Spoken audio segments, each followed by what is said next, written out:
Soon as they crossed into South Vietnam, the level of danger would increase dramatically. Fighters and helicopters would crisscross above them, searching for them, hoping to kill them. And there would be patrols of both American and South Vietnamese soldiers. Danger was now everywhere around them. Slowly, Tan got to his feet. He took another drink from his canteen, sloshing the water around his mouth before swallowing it.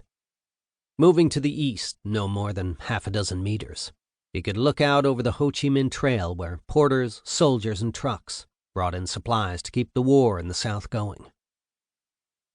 The Ho Chi Minh Trail was nothing like the Americans thought it was. It wasn't a trail, but a highway, maybe not made of asphalt and divided by a white line, but a highway nonetheless. Portions of it were paved with pea gravel on a hard-packed base of clay.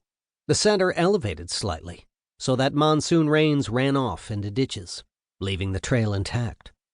Rivers and streams were crossed with underwater bridges, designed so that the Americans couldn't see them from the air.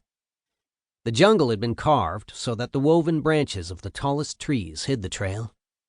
American reconnaissance aircraft would photograph an unbroken sea of green, while the North Vietnamese and the Viet Cong moved under it with impunity, like fish below the surface of the ocean. As Tan watched, the porters passed him, moving their heavily loaded bicycles. Each of the bikes held 100 kilos of supplies, weapons, ammo, or equipment. The porter walked beside the bicycle, a pole attached to the handlebars to help steer it, and another for balance, sticking up where the seat would have been. Bags, boxes, and equipment were tied on the frames of the bikes. It was an endless stream of traffic. Hundreds of porters walking toward the south, where the equipment and supplies would be stockpiled. Once his bicycle was unloaded, the porter would then begin the trip north again, heading toward another shipment of supplies and ammo. But it wasn't just bicycles or backpackers. There were trucks, too. Many of them were Soviet-made Zills, which were modeled after Second World War Dodges. There was also a great number of American trucks, captured in the fighting. Not as many trucks as bicycles, but enough to ensure that the men fighting in the South had all the equipment and ammunition they needed to continue the war. "An impressive sight, isn't it?" asked a quiet voice behind Tan.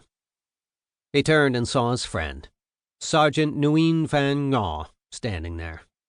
Ngo was a slender, small man with jet-black hair and a scar on his jaw.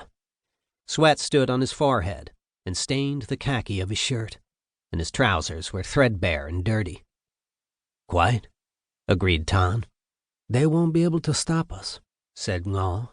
"We're like the ocean, a relentless tide that will sweep them away.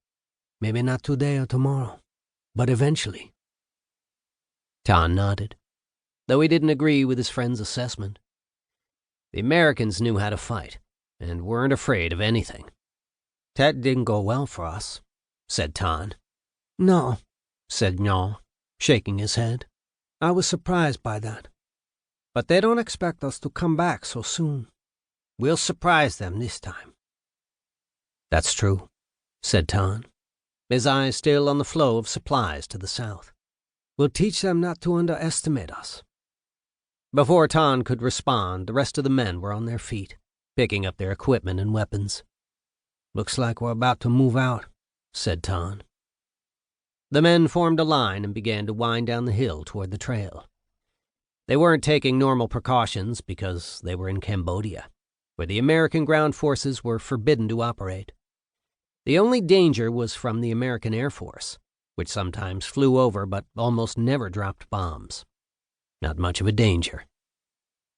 They joined the traffic on the trail, walking along with the porters and their bicycles, other soldiers from a dozen other battalions, and the trucks, all on their way to the war in the South.